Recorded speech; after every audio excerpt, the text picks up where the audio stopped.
تخيل، في أعالي الجبال بين الثلوج والنار هناك شعب قاوم لقرون ولم ينكسر، شعب اسمه الكرد.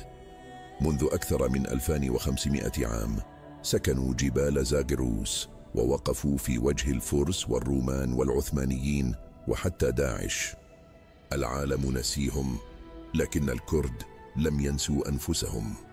هل تعلم أن أول من دخل كوباني بعد تحريرها كانت فتاة؟ لم تكن تحمل سلاحا فقط، بل كانت تحمل حلم أمة بأكملها. الكرد لا يملكون دولة، لكنهم يملكون تاريخا، لغة وهوية، ويمتلكون أرضا تنادى باسم كردستان.